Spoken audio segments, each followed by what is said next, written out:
Como diría Juan Carlos, hola amigos, ¿qué tal? ¿Cómo estáis? Bienvenidos al podcast de Fotocasa Pro Academy. Bueno, hoy vamos a hablar con un compañero que tenemos aquí en Adevinta. Sabéis que dentro del grupo de Adevinta, aquí en España, somos distintos portales. También estamos a nivel de Europa, pero aquí en España está Infojobs, está Vitaclia, evidentemente que lo conocéis, está Cochesnet, Motosnet y también tenemos 1000 anuncios. De hecho, hoy queríamos traer al invitado porque muchos de vosotros que tenéis o publicáis con Fotocasa Pro, sabéis que tenéis integrado dentro de vuestras plataformas donde podéis anunciar viviendas, tanto Fotocasa como Habitaclia como 1000 anuncios. Y se nos plantea esta pregunta: ¿realmente el usuario es el mismo? También queremos hablar de cómo ha evolucionado el usuario a día de hoy, el usuario digital que entra en cualquier marketplace. Y yo creo que el invitado nos va a dar las soluciones para estas y otras preguntas que seguro que vamos a poder aplicar esas soluciones, como os digo, de manera inmediata. Así que si os parece, vamos con el entrevistado de hoy. Hoy nos acompaña Íñigo Vallejo, el PR y Content Manager de 1000 anuncios, así que bienvenido, Íñigo, a nuestro podcast. Muchas gracias. ¿Qué tal? ¿Cómo estás? Muy bien, ¿y tú? Muy bien también. Me Feliz. alegro. Oye, antes de arrancar y saber un poquito más acerca del tema que vamos a tratar hoy, háblanos un poco más de ti. ¿Quién es Íñigo Vallejo? Bueno, yo soy responsable de PR y de content de Mil Anuncios. Trabajo llevando toda la estrategia en medios de comunicación y luego las activaciones de branded content de la marca. Y más allá de eso, soy una persona muy quieta, muy todoterreno. Soy creador de contenido también en mi vida personal, así que soy bastante fan de consumir y de crear contenido y disfruto mucho de lo que hago, la verdad. Sí, además que ya os aviso que crea contenido muy interesante, así que si le podéis seguir en redes, seguirle, porque es un contenido ya no solamente que sea interesante, sino que es muy creativo, así que acompañadle. Te Y lo digo, agradezco. bueno, aprovechando que formas también parte de Adevinta y que conocéis muy bien cómo es el perfil digital de los clientes a día de hoy, pues vamos a empezar, si te parece, por ahí. ¿Cómo es el perfil del cliente digital en 2024? Pues yo creo que es que hemos llegado a un punto que es tan heterogéneo y tan diferente, ¿no? Para cada marketplace, para cada plataforma. En nuestro caso sí que es verdad y yo cada vez lo veo más, que nos hemos convertido en un cliente digital muy cómodo, muy arraigado a lo que nos gusta. Ya nos hemos acostumbrado a que las cosas nos lleguen a casa, nos lleguen rápido, podamos ver todo online, podamos tener 1000 fotos de aquello que vamos a contratar o a ver, ¿no? Queremos tener muchísima información muy sintetizada. Te diría que ese es el primer punto, ¿no? Y lo segundo es que cada vez nos fiamos más también de lo que vemos. Es decir, ya no solamente hay que probarlo, hay que tocarlo, sino que solamente con tener un reconocimiento de alguien, una recomendación de alguien, nos fiamos mucho más, ¿no? Yo creo que el cliente digital está ahí y creo que la pandemia también ha acentuado mucho esto, porque al final la pandemia fue un contexto en el que no podías probar nada, o sea, tenías que coger todo online, fiarte de todo online y creo que esa mentalidad se ha quedado. Totalmente. De hecho, es verdad que en la pandemia mucha gente que no compraba online empezó a comprar online porque no le quedaba tampoco otra, pero también es cierto que esto nos ha hecho experimentar y que evolucionemos todos los perfiles, tanto los que comprábamos de manera online como aquellos que eran más nuevos, ¿no? En este tipo de compras. ¿Para ti qué cambio ha sido el principal después de la pandemia?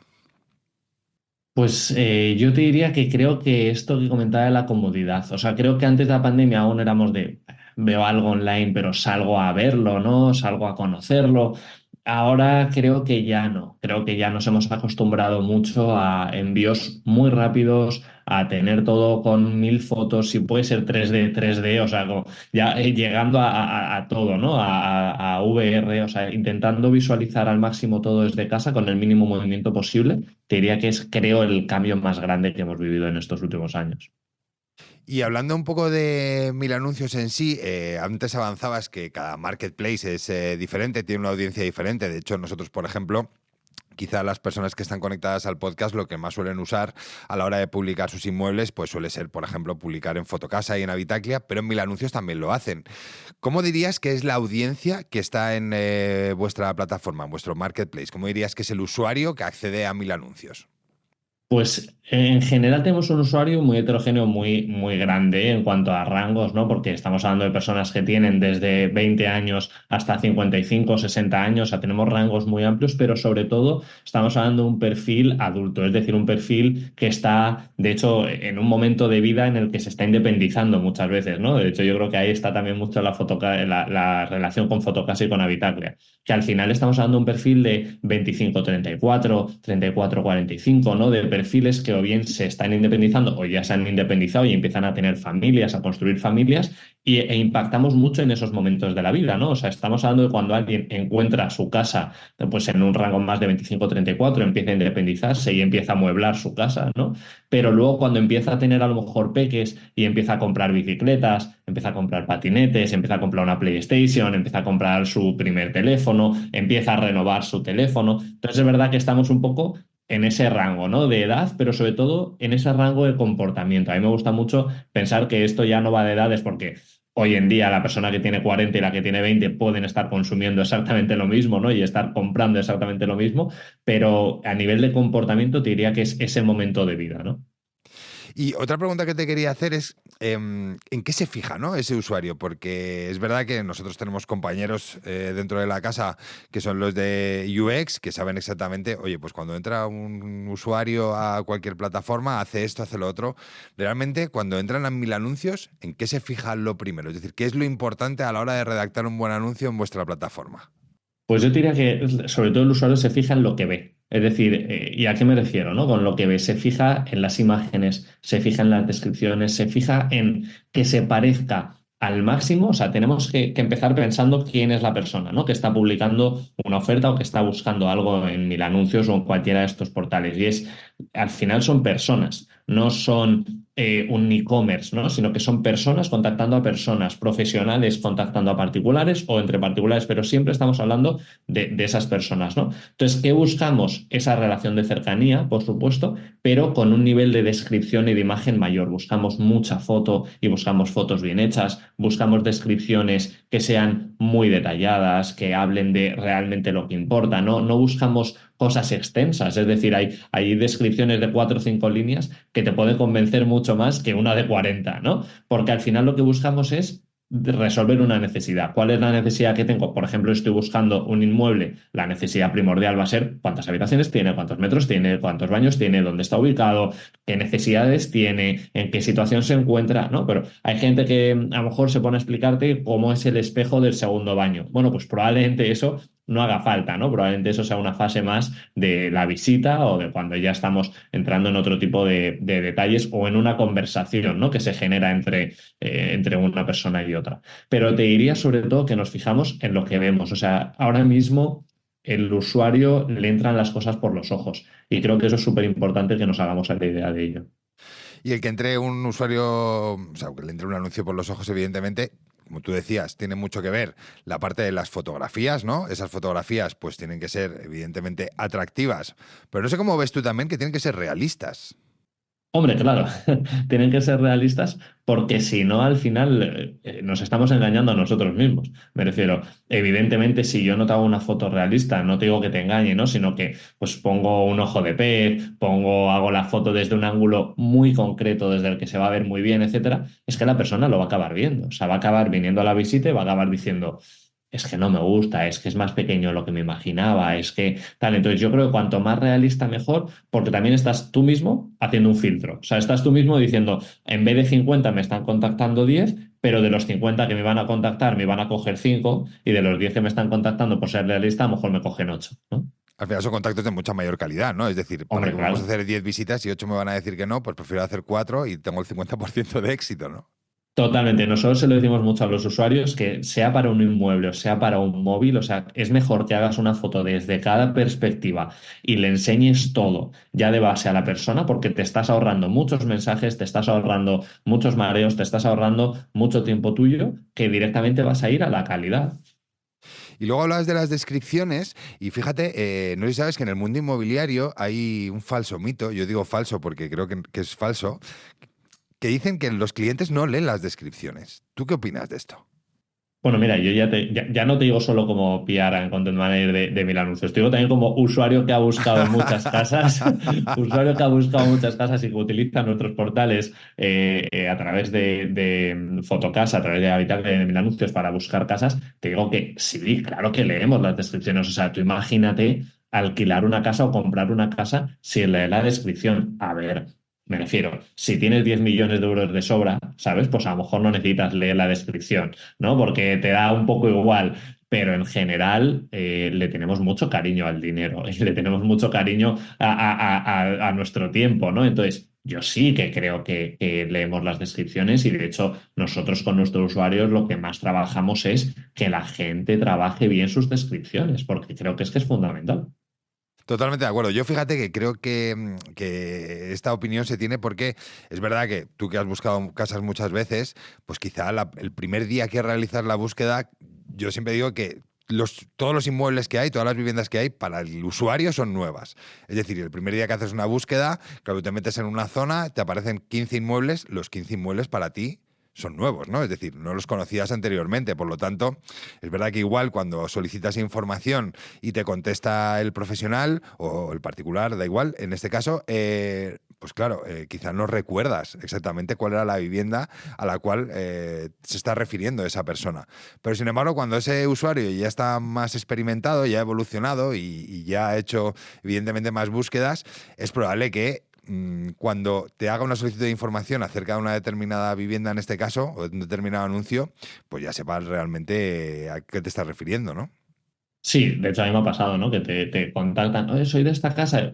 ¿Cuál? ¿No? Como, tengo que hacer un poco de memoria. Pero cuando realmente ha sido descriptivo, ¿no? Cuando realmente, y digo descriptivo en las descripciones, pero también en las imágenes, ¿eh? Porque yo me he acordado de casas por un cuadro que tenían colgado en el pasillo, que digo, es que ya, o sea, me acuerdo ya de esa imagen, ¿no? Entonces, cuando eres descriptivo también, es que a veces le ponen nombre a la propia finca, le ponen nombre a la propia casa, te dicen el nombre de la calle, o sea, cualquier cosa a nivel descriptivo que tú vayas a poder recordar, ¿no? Al final también ten en cuenta que, y lo sabéis bien, ¿no? Al final es una competición, o sea, es decir, al final tú cuando publicas un anuncio también estás compitiendo contra todos los de ese mismo barrio, los de esa misma zona, los de ese mismo precio, entonces todo lo que tú puedas aportar de más sobre el resto de usuarios, evidentemente te va a ayudar. Todo lo que puedas destacar, ¿no? Con relación al resto, pues mucho mejor. Totalmente. Íñigo, una cosa que sí que te quería preguntar es que, bueno, antes hablábamos de los usuarios, ¿no? Que evidentemente, pues en Mil Anuncios hay un perfil de usuarios, pero también es cierto que hay una generación, que es la generación Z, que es nativa digital al 100%, donde ha crecido, o sea, ha nacido y ha crecido, evidentemente, pues ya con iPads, con tablets, con móviles. Me gustaría que me hablaras un poquito más de esta generación, exactamente cómo es. A ver, es que tengo la suerte de ser parte de esta Por eso, generación, por eso. aunque no lo parezca por la imagen, Parece. pero tengo la suerte de ser de los últimos considerados en esa generación. A ver, estamos hablando de una generación, como dices, muy digital, que muchas premisas que existían las tiró por los suelos y las volvió a crear de forma digital, ¿no? Estamos hablando de una generación que no sabe lo que no es hacer un BlaBlaCar, no sabe lo que no es hacer una compra por Amazon, no sabe lo que es muchas cosas que ahora concebimos de forma digital y de forma nativa, ¿no? Somos una generación que está acostumbrada a hablar con Alexa. Y está acostumbrada a hablar con asistentes virtuales, ¿no? Cuando la inteligencia artificial ha irrumpido, ¿no? Ha irrumpido mucho más para generaciones mayores que para las generaciones jóvenes que han dicho como, bueno, tiene sentido, ¿no? O sea, como, No me claro, sorprende como no va a tanto, ¿no? existir, claro, no me sorprende tanto y dices, ostras, ¿cómo no te puede sorprender tanto? Bueno, claro, es que esa persona a los 6 años estaba hablando con Alexa.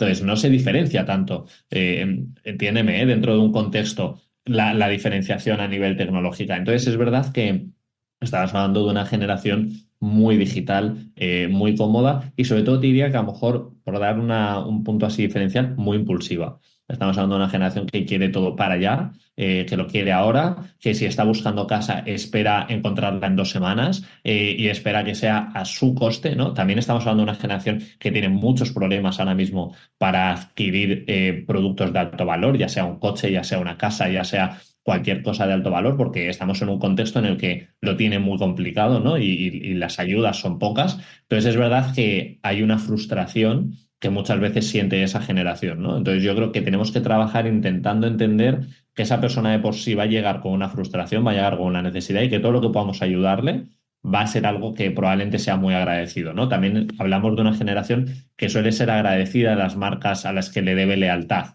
¿no? Es decir, es una generación que cuando se casa con una marca suele casarse, ¿no? Y suele ir para adelante. Entonces, creo que ahí está un poco la clave.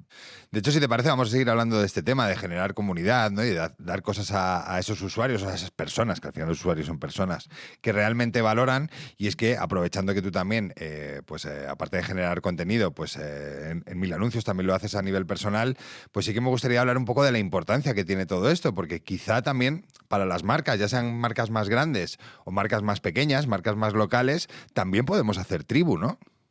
Sí, claro. Al final, de hecho, las pequeñas tribus muchas veces tienen más fuerza que las grandes, ¿no? Pero hemos visto cómo durante siempre las marcas han creado esas comunidades que son muchas veces más fuertes que la propia marca, ¿eh? O sea, cuando hablamos de la gente de Apple versus la gente de Android, ¿no? Son comunidades tan fuertes que la gente dice, ah, que tú no eres, ¿no? De esto, o sea, Pero de que, hecho te iba a a decir que que quiénes son esos de Android, fíjate. claro, que quiénes son, ¿no? O sea, no, perdona, que es que tú no tienes iPhone, ¿sabes? O sea, ya es como una condescendencia incluso, ¿no? Que se genera, tú no eres parte de mi tribu, no eres parte de mi comunidad. Esto ocurre mucho con los artistas, ¿no? Ah, no, no, es que tú no lo entenderías. Y sobre todo, esto podemos verlo en el fútbol, ¿no? Es decir, en el deporte, esas comunidades que se crean. ¿Qué pasa? Que si un club de deporte puede hacerlo, una marca también puede hacerlo, pero tiene que crear activistas de su propia marca, ¿no? Entonces yo creo que esas pequeñas comunidades al final funcionan muy bien porque son muy leales, pero sobre todo porque son embajadores, ¿no? Que no hay mejor publicidad que el hecho de que tu mejor amigo utilice algo, ¿no? O tu mejor amiga utilice algo. O sea, si realmente alguien de tu entorno cercano te recomienda algo, va a ser mejor que cualquier anuncio en el que hayas podido invertir. Entonces yo creo que ese trabajo de crear contenido para fidelizar y para crear una relación es clave. De hecho, te iba a preguntar un poco acerca de esto, ¿no? ¿Qué contenido podemos generar para poder atraer a potenciales clientes? Es decir, ¿qué contenido realmente desean? Si quizá, imagínate, estamos empezando ahora mismo con una estrategia de contenidos que antes no hacíamos.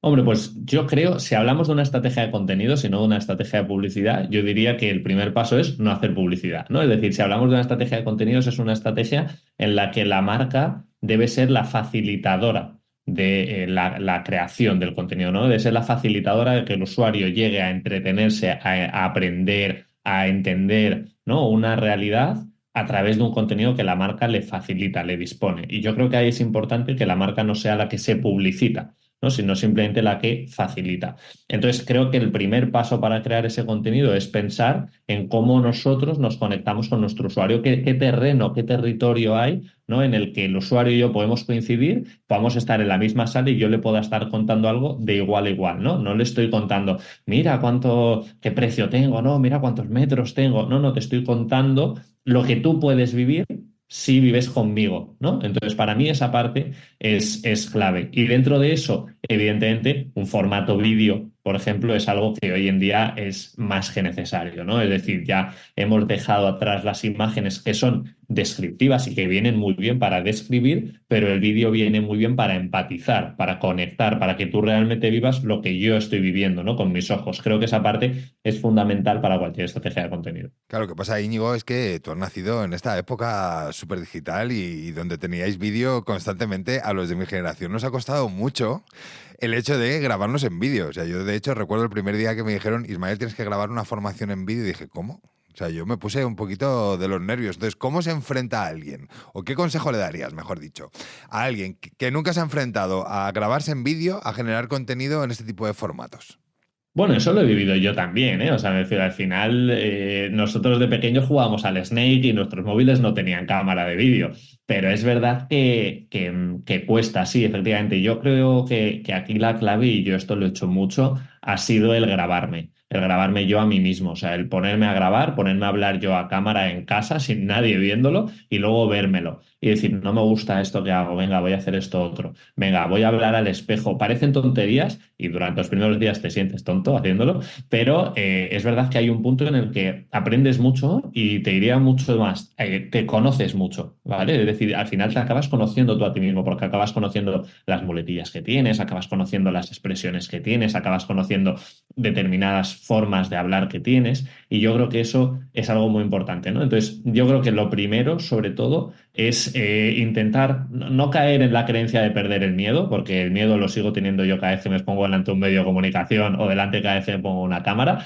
sino aprender a controlar el miedo, saber que es algo que va a estar contigo, que te defiende y te protege en muchas ocasiones, pero que al final tú tienes que hacer lo que quieres hacer por estar convencido. O sea, al final no es un tema de no, quiero grabar un vídeo para hacerme viral. No, no, es cuenta algo que realmente te guste, de lo que puedas estar orgulloso, que puedas enseñarle a tu entorno y te aseguro que es que da igual el resultado que tenga, que vas a sentirte increíble. Pero para eso es verdad que hace falta una fase previa en casa, en tu zona de confort, donde tú te grabes, se lo enseñes a tu pareja, a tus amigos, a tus hijos, a tus padres, a quien sea, para que te vayan dando ese feedback, vayas aprendiendo de ti y yo creo que poco a poco es ir exponiéndose. De hecho, hay que decir que la primera vez que te grabes creo que no le gusta a nadie verse. La No, no, segunda, no, bueno, no. de hecho, siempre aparecen defectos cuando te ves, pero yo estoy muy de acuerdo con lo que dices, ¿no? Es verdad que también te ayuda a aprender porque pues ves qué muletillas tienes, o ves que quizá hablas muy rápido, o hablas muy despacio, o... Es decir, que te permite también el ir mejorando, ¿no? Poco a poco, así que yo animo a todo el mundo a que empiece a hacer vídeos. De hecho, en el sector sí que tengo que decir que cada vez más veo gente que se anima, ¿no? Y es verdad que pues hay vídeos que son bastante mejorables, pero a mí me enorgullece el ver el hecho de que la gente, oye, pues rompe barreras y sale de su zona de confort para poder empezar a hacer contenido que quizá dentro de un poco de tiempo pues ya sea súper atractivo, ¿no? Total, y que la gente también, o sea, controlemos las expectativas. O sea, no somos actores de Hollywood, no tenemos que crear macroproducciones, porque muchas veces si tu contenido es interesante, yo hay vídeos que veo con una calidad mala, que no pasa nada, es una calidad mala, que no tienen una buena producción, pero que digo, pero si es que lo que me está contando es interesante. O sea, es que me da un poco igual. Evidentemente, si la producción es buena, mucho mejor, obviamente, ¿vale? Pero a lo que me refiero es que nadie está ahí fuera esperando a lo ha grabado a 1080 en vez de a 4K, qué feo. No, nadie va a pensar eso, ¿no? Y si lo piensa, pues que lo piensen. Yo creo que lo importante es lo que dices tú, el atreverse a hacerlo poco a poco, el ir conociéndote, el saber también cuál es tu personalidad, ¿no? Yo sé que hablo muy rápido y lo sé, ¿no? Pero ya me conozco, me he visto muchas veces, me he grabado muchas veces, pero sé que pues bueno, me gusta más mi forma de comunicar cuando hablo rápido. Bueno, pues o sea, cada uno tiene que entender también su personalidad. Nos pasa lo mismo, ya te lo digo. Y de hecho, ¿sabes a mí lo que me pasa? Que cuando veo gente que habla muy lento, también me aburre. Entonces, he llegado a la determinación de controlar un poco mi velocidad a la hora de grabar un vídeo, pero también estoy muy de acuerdo contigo en que es tu estilo de comunicación. Es decir, yo creo que lo importante sobre todo es que se te entienda, ¿no? Y a ti, por ejemplo, se te entiende perfectamente. Entonces, hay gente que habla más rápido, gente que habla más despacio, pero es que es nuestra forma de hablar. Eso es, o sea, yo creo que al final cada uno tiene su personalidad y mientras la conozcas y como dices tú la trabajes, creo que es fundamental. Íñigo, hoy no está Juan Carlos, que es el especialista en inteligencia artificial, pero no podemos evitar la pregunta de moda, ¿no? ¿Cómo crees que va a impactar esto de la inteligencia artificial en nuestros usuarios y en los portales o en los marketplaces? Bueno, yo creo que ya está impactando. Yo creo que ya es una realidad para muchas personas. Yo no soy especialista en inteligencia artificial, ni mucho menos. Me encantaría saber, pero yo creo que hay un punto en el que evoluciona tan rápido que es muy difícil saber, ¿no? Yo recuerdo la primera semana que habían abierto ChatGPT y ya había cursos de ChatGPT. Digo, pero, o sea, ¿cómo puede ser? ¿No? Que hay veces que vamos más rápido que lo que está ocurriendo en la sociedad. Entonces, yo creo que también tenemos como mucha ansia por saber qué es lo que va a ocurrir, ¿no? Y para mí creo que la pregunta es la tuya, ¿no? ¿Cómo creo que va a impactar? Y en base a eso prepararme, que hay cosas incontrolables. O sea, que a lo mejor ahora estamos hablando de inteligencia artificial y dentro de 2 años ya no se llama así, sino que es otra cosa diferente que hace otra cosa diferente con la tecnología, ¿no? Y que no lo hemos visto venir. Bueno, o sea, acordémonos cuando hace 3 años todos teníamos que estar en el metaverso, ¿no? Y era obligatorio y era de todo y nadie sabe qué ha pasado con esto. Entonces, para mí, ¿qué pasa? Que la inteligencia artificial ha hecho una cosa muy interesante que es agilizar procesos. Es decir, ha conseguido optimizar tareas manuales de una forma brutal, ¿no? Ha conseguido que tú le puedas pedir que haga 10.000 descripciones de cosas en cuestión de segundos, de minutos, ¿no? Algo que a lo mejor tú tardarías horas. ¿Esto significa que lo haga a tu misma calidad o que lo haga mejor que tú? No, significa que lo hace, no significa que ejecuta una orden que tú le has dado. Entonces, ¿cómo creo que nos va a impactar esto? Bueno, creo que vamos a ver cambios en los procesos, creo que vamos a ver cambios en cómo filtramos anuncios, creo que vamos a ver cambios en cómo subimos anuncios, en cómo creamos descripciones, en cómo, pues por ejemplo, yo creo una descripción para un anuncio y yo le pido a la IA que me lo valide, ¿no? Que me lo revise. Oye, porque a lo mejor me puede dar ideas que yo estoy en un bloqueo creativo y me puede dar ideas para repensarlo, me puede dar ideas de qué fotos hacer, me puede dar ideas de cómo retocar esas imágenes porque a lo mejor tienen un lado oscuro, tienen una parte que no se ve bien, lo que sea. O sea, al final es una ayuda para mí. Y esto ya es yo personalmente, ¿eh? Yo entiendo la IA como tener a un amigo en la misma mesa y decirle, oye, ¿qué piensas de esto? O, oye, ¿me puedes ayudar con esto? Es que estoy bloqueado. ¿Me puedes dar 10 ideas de esto? Y de las 10 ideas, a lo mejor digo, hay 9 que son malísimas. Pero hay una que me ha dado una idea, ¿no? Que puede funcionar. Oye, pues es que si no tuvieras esa ayuda, no hubieras dado con esa idea. De hecho, ya te avanzo que en el siguiente episodio que vamos a emitir del podcast vamos a hablar de cómo, por ejemplo, desde Fotocasa hemos implementado una herramienta de inteligencia artificial para que puedan posicionar automáticamente los inmuebles de tal manera que queden mucho más destacados y mejor posicionados dentro de la parrilla de resultados. Así que atentos a todos los oyentes porque la semana que viene os vamos a dar mucho más detalle de todo esto. Pues me Y lo escucharé. escúchatelo que te va a gustar. Íñigo, ¿cómo crees que va a evolucionar el usuario de aquí a 5 años? Uf, es muy buena pregunta, es muy buena pregunta. Yo creo que la respuesta sería ojalá lo supiéramos, porque sería todo más fácil para los equipos de marketing. Sobre todo para nosotros, ¿verdad? Claro, sobre todo para nosotros, porque ya podríamos adelantarnos, ¿no? Pero yo creo que hay cosas que sí que cabe pensar. Mira, yo creo que hay un punto y nosotros lo trabajamos mucho, que es la sostenibilidad. Creo que cada vez más hay una conciencia social de lo que está ocurriendo en el mundo, ¿no? Y creo que cada vez más hay una perspectiva mucho más holística de lo que ocurre y de las acciones que tienen, ¿no? O de las consecuencias que tienen nuestras acciones. Entonces yo creo que hay un punto ahí que de aquí a 5 años cabe pensar que va a seguir potenciándose, ¿no? Y, y esto es una doble vara de medir, ¿no? Porque también nuestro consumo es muy poco sostenible en general. Entonces es verdad que creo que no va a ser el hecho de empezar a tener un consumo sostenible, sino empezar a tener un consumo más consciente. A lo mejor empezar a reducir consumos, ¿no? Y luego hacerlo más consciente. Creo que por ahí va una vía, ¿no? Y creo que por la otra va a ser algo que rompa un poco lo digital. O sea, yo creo que estamos hablando como decíamos antes, ¿no? De generaciones muy digitales que vienen, pero cada vez más, pues yo por lo menos empiezo a ver ciertas necesidades de entornos físicos, ¿no? Empiezo a ver marcas que han nacido en digital, que han crecido en digital y sin embargo están montando tiendas físicas, están montando oficinas físicas. ¿Por qué?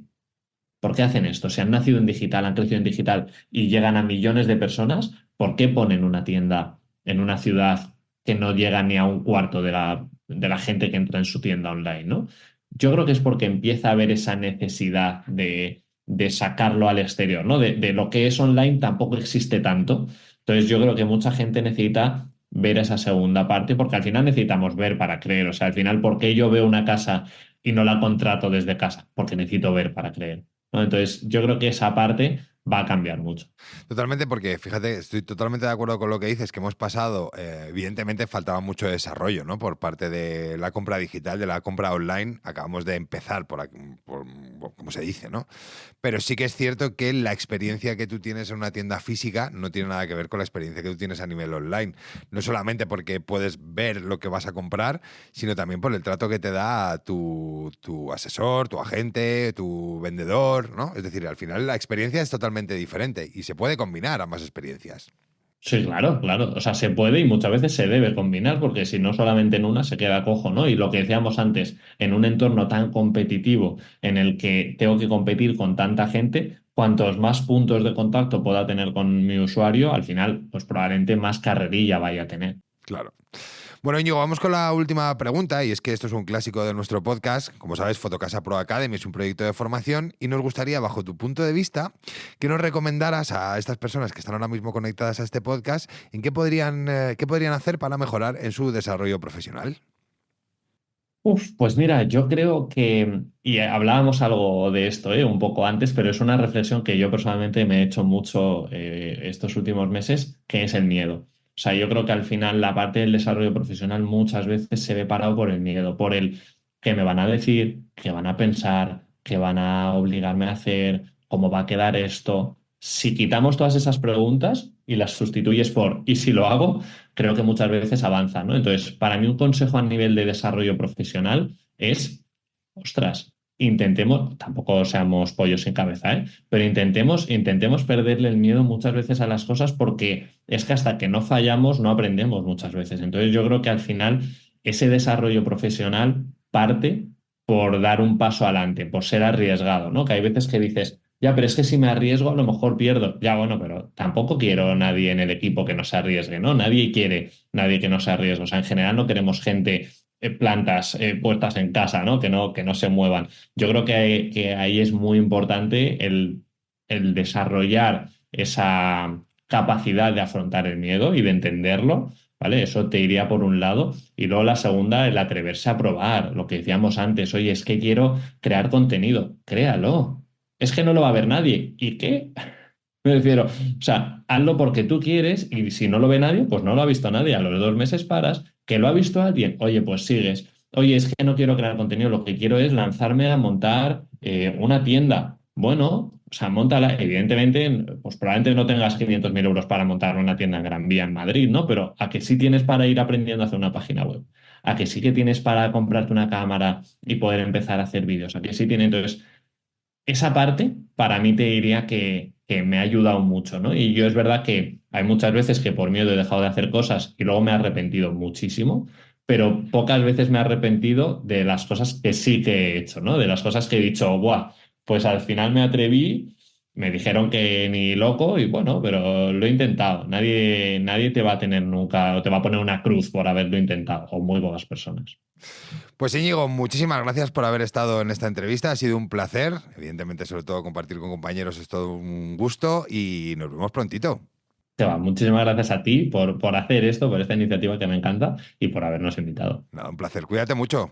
Igualmente, un Un abrazo. abrazo. Chao. Chao. Pues hoy no estará con nosotros Bárbara Puyol, pero para hablarnos de los 5 minutos de la marca tenemos a nuestra compañera, también de branding, Laia Inés. Así que bienvenida, Laia.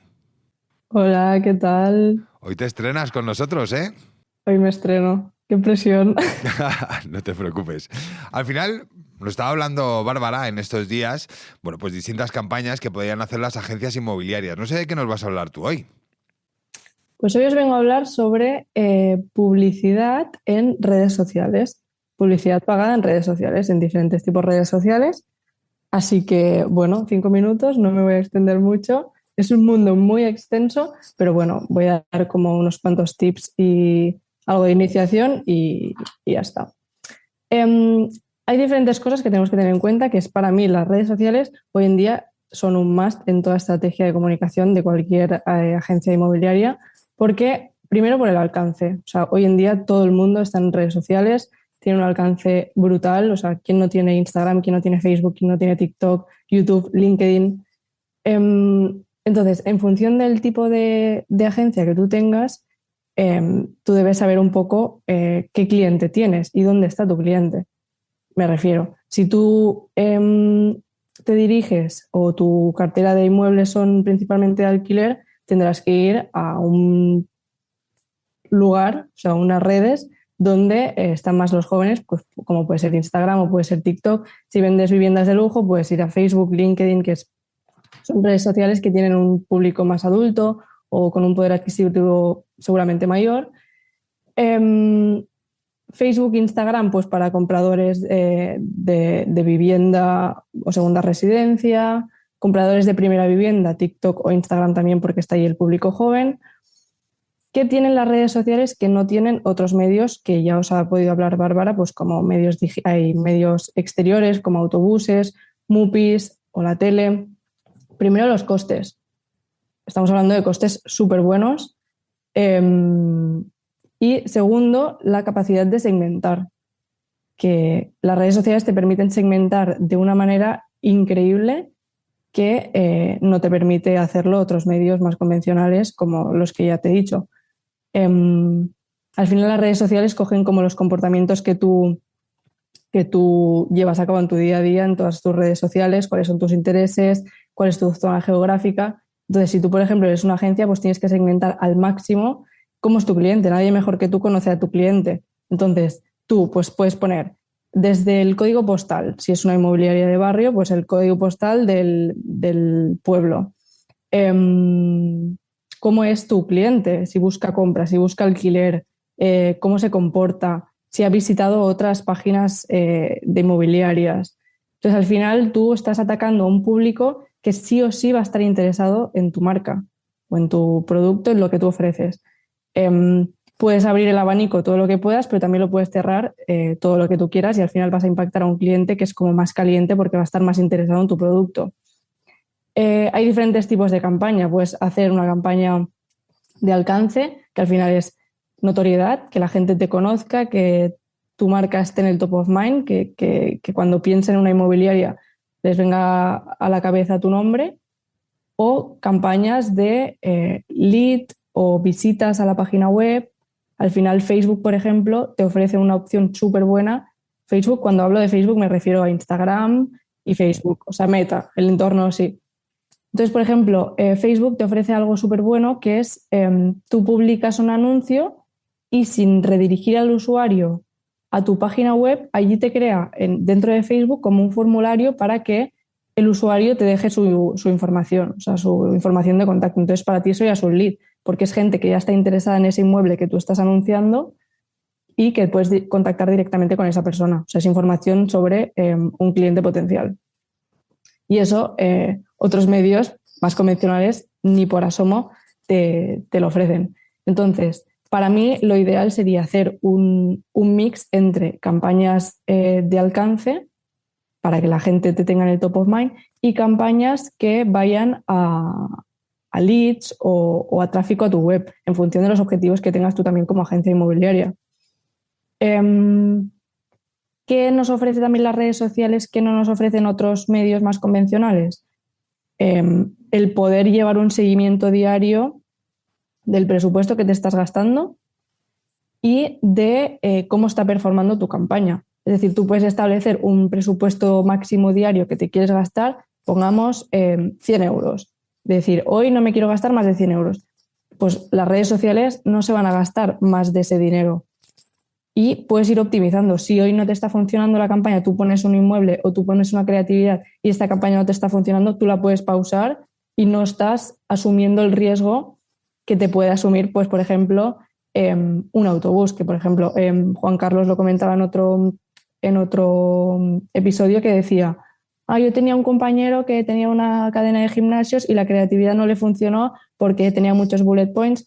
Eso con las redes sociales tú ya te vas a dar cuenta si te está funcionando o no, porque al mismo día ya vas a ver pues, que no estás teniendo las conversiones que puedes tener y lo puedes pausar esa campaña, pues mañana creamos otra creatividad y a otra cosa mariposa. Es decir, que porque hayas indicado que te quieres, que tu presupuesto para esta campaña son 100 euros, la puedes pausar, puedes hacer un cambio y puedes continuar con el presupuesto que te queda, ¿no?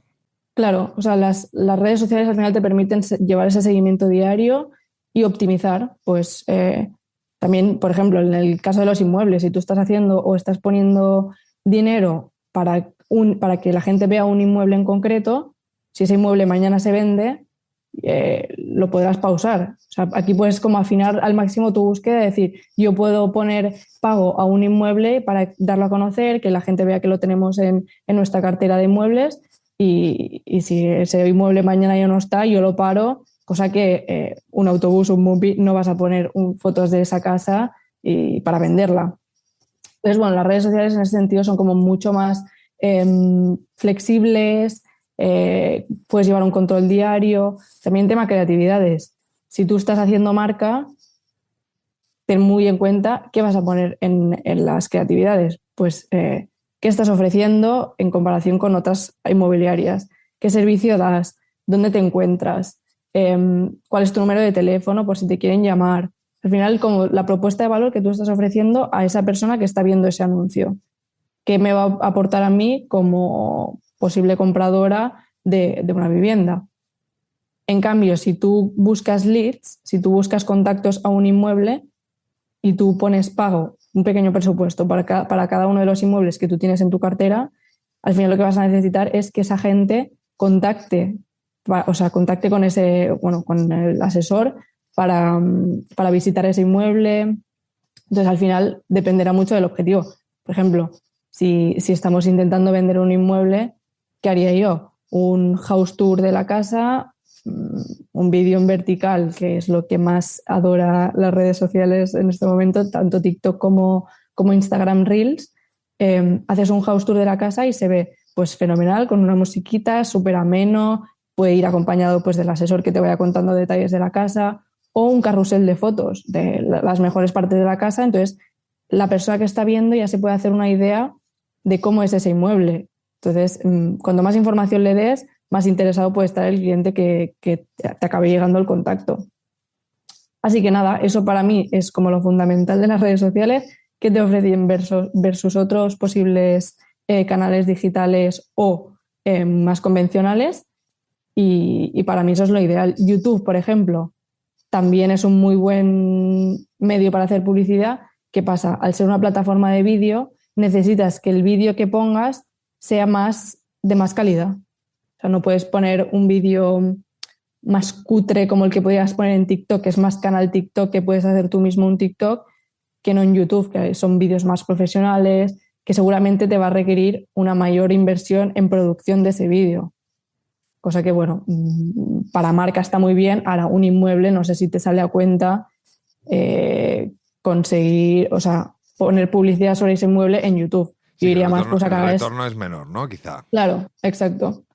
Entonces, bueno, al final es segmentar muy bien, saber qué objetivo persigues con cada campaña y que la creatividad que la creatividad esté bien, sea un post estático o sea un vídeo. O sea, que tenga una mínima calidad para que el usuario pueda ver qué es lo que estás ofreciendo, bien sea un piso o bien sea tu propuesta de valor como inmobiliaria. Oye, Laia, hay una pregunta, porque estamos hablando de un contenido en sí, pero si yo lo que quiero es ganar seguidores, por ejemplo, en una plataforma, ¿también puedo hacer este tipo de campañas? Sí, al final tú puedes hacer esta campaña con objetivo coste, o sea, optimizar a coste por 1000 impresiones, que al final cuando tú buscas una campaña de alcance, lo que estás haciendo es intentar impactar al mayor número de usuarios. Entonces vas a tener que optimizar por coste por 1000. Entonces al final cuanto más gente impactas, más seguidores vas a ganar, porque el anuncio que tú tengas publicado, ese anuncio estará destinado a que la gente te vea y estará linkado a tu página de Facebook o tu página de Instagram. Entonces, tú impactas al mayor número de gente interesada en tu negocio y también obtendrás un montón de seguidores, porque la gente al final te estás dando a conocer, y si hay una posible gente, o sea, si hay una posible usuaria o usuario interesado en viviendas, te van a seguir para estar al día de los contenidos orgánicos que tú vayas publicando en tus redes. Es decir, si tú cuelgas toda la cartera de inmuebles que tienes en tu Instagram, la gente pues te sigue y también pues verá todo el contenido que tú le estás ofreciendo como inmobiliaria. Bueno, muy bien. Así que sí. Oye, y ahora mismo para gente que está más o menos en tu rango de edad, ¿cuál crees que es la red social que más seguidores tiene? Yo te diría Instagram. O sea, Instagram al final es como todo el mundo viene de Instagram, todo el mundo tiene Instagram. TikTok es una red como más complementaria. Yo te diría que la mayoría de gente de mi edad está en TikTok, pero es como una red social como un poco más reacia porque, bueno, la gente ya no se atreve tanto a colgar contenidos como usuaria, ¿eh? No se atreve tanto a colgar contenidos. Instagram, pues si tienes un perfil más privado, no tienes que hacer vídeos, puedes colgar fotos, que es como menos atrevido. Pero bueno, yo para mí serían como redes sociales como complementarias. Yo tengo las dos y es eso. Para mí, en una buena estrategia sería complementar las dos Y TikTok tiene mucho potencial también para contenidos orgánicos, porque sin tú poner ni un euro tienes un alcance increíble y se te pueden viralizar muchos vídeos, cosa que en Instagram no pasa tanto. Pero bueno, las campañas de publicidad para mí, entorno Meta, al estar sustentado como por una empresa mucho más grande que es Meta y que ya tiene mucha trayectoria, son mucho más potentes y te permiten hacer muchas otras cosas, como por ejemplo el formulario de leads, cosa que TikTok aún no está tan avanzado en ese sentido. Pues Laia, nos quedamos con estos consejos que yo creo que son súper prácticos y bueno, a ver si te vienes de nuevo a la sección Los 5 minutos de la marca. Vale, aquí estaré cuando queráis. Muy bien, cuídate mucho, nos vemos prontito. Igualmente, Chao. adiós. Bueno, pues yo creo que nos ha quedado mucho más claro las diferencias que hay entre el perfil de usuario que hay en Mil Anuncios y el de otras plataformas como el que puede ser Fotocasa o Habitaclia. Lo que sí que está claro es que si nosotros queremos llegar a una mayor audiencia, es decir, queremos que nuestro anuncio se vea, ya sea en Mil Anuncios como en cualquier otro portal, las imágenes son fundamentales, aquí no os descubro nada nuevo, pero también es importante que nuestros anuncios tengan una muy buena descripción completa, pero sin llegar a cansar. Y luego, sobre todo, el hecho de que el contenido que nosotros creamos, tanto en estos marketplaces como también, por ejemplo, en nuestras redes sociales, nos puede ayudar no solamente a estar en el top of mind de las personas a las cuales nosotros queremos impactar, a las personas que queremos llegar, sino que podemos atraer la atención de tal manera que consigamos el lead directo a nuestra agencia inmobiliaria. El otro día estábamos hablando de captación, pues ¿por qué no utilizar también el contenido que podemos colgar de nuestras redes sociales, pero también de nuestro WhatsApp? Aquí tenéis una muy buena herramienta para poder estar en la mente de aquellos clientes que ya colaboraron con nosotros en su día, para que nos atraigan a clientes nuevos, a que nos refieran, o si están en redes sociales, para que atraigan a otras personas a nuestra tribu inmobiliaria. Así que os dejamos con este podcast, esperamos que os haya sido interesante, como siempre, y nos vemos la semana que viene, así que cuidaos mucho. Chao.